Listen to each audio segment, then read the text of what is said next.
أيها الجالسون كلكم غير من المستشارين ديال هذه المنطقه هذه يجي غير يسول هاد الناس هذو يقول لهم علاش واقفين هنايا، يديرها بحال ما عارفش.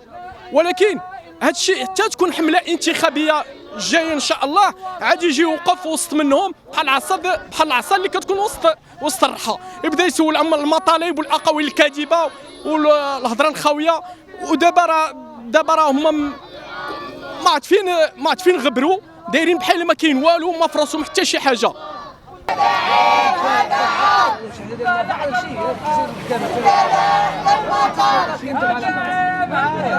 اليوم جينا وقفنا هنايا حنا والساكنه ديال مدينه الدروه ومدينه النواصر، تجزئه رابحه، تجزئه السعاده، تجزئه النجمه البيضاء، تجزئه الشعبي. جينا واقفين كنحتجوا ضد الزباله او المطرح العشوائي ديال الزبل اللي كاين مباشره وراء السكن، يعني بالمقربه ديال الساكنه. ويوميا يتم الحرق ديال هاد الازباله ديال بطريقه عشوائيه، كيشعلوا فيها العافيه، حيث ان السماء ما كتبقاش كتبان بالانبعاثات الغازيه السامه اللي ضراتنا وضرت صحتنا وصحه وليداتنا. اغلبيه الناس اللي انتقلوا لهنا للدروه ولا النواحي ديالها كانوا عندنا امراض حساسيات، امراض ربو عند وليداتنا.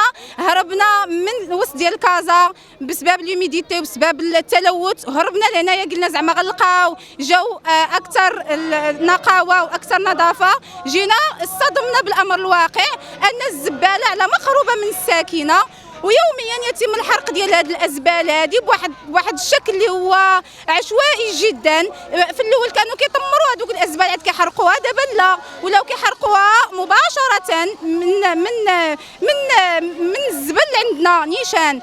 وحنايا كناشدوا الناس المسؤولين، راه ما كانش اول وقفه هذه درنا، هذه راه رابع ولا خامس وقفه كنديروا، الاسبوع الخامس ولا الاسبوع الرابع. كناشدوا المسؤولين من الصغير للكبير، الله يجازيكم بخير، شوفوا عجلوا من الحل ديال هذا المشكل هذا، راه كيضر صحتنا وصحه وليداتنا.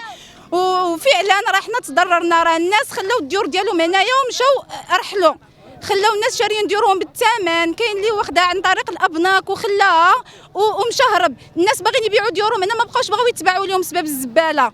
اذا فين كاين المشكل؟ الناس اللي مسؤولين خاصهم يحلوا هذا المشكل من لا سورس ديالو، يا اما يبدلوا المطرح ديال الزباله يبعدوه علينا يخرجوه خارج المدينه، يا اما يديروا اعاده تدوير ديال الازبال ويدخلوا شركات اللي تقدر تدبر هذه الازبال هذه بطريقه اللي هي كتحافظ على السلامه ديالنا والسلامه ديال صحتنا وصحه وليداتنا. رحيم، شكرا على القناه برشيد نيونس للاستضافه واللي كتوصل الصوت ديال الصوت ديال الشعب عبر المواقع التواصل الاجتماعي.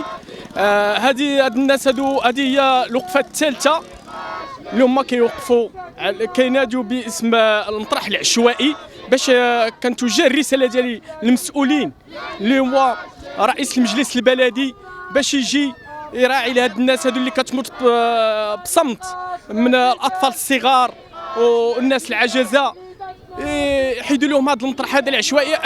انا من واحد الساكنه، من افراد الساكنه اللي كتسكن هنايا في قرب هذا المطرح العشوائي، وكون جيتوا في واحد الوقت اللي هو من السبعة العشيه تشوفوا الدخان. هاد الناس هادو ما يبانوش لكم من ناحيه الدخان. وكنوجه الرساله ديال السيد العامل الاقليم الله يجازيه بخير باش يلتفت لهاد الساكنه هذه مع الناس. يلا الله يحسن العوان، ما كافيه حتى مع الغلاء الاسعار، عاد يكافيو مع المرض ويكافيو مع المستشفيات. واخا ما عندناش حنا المستشفيات، نقولوا المستشفيات. وكنوجه الرساله ديالي لواحد غير من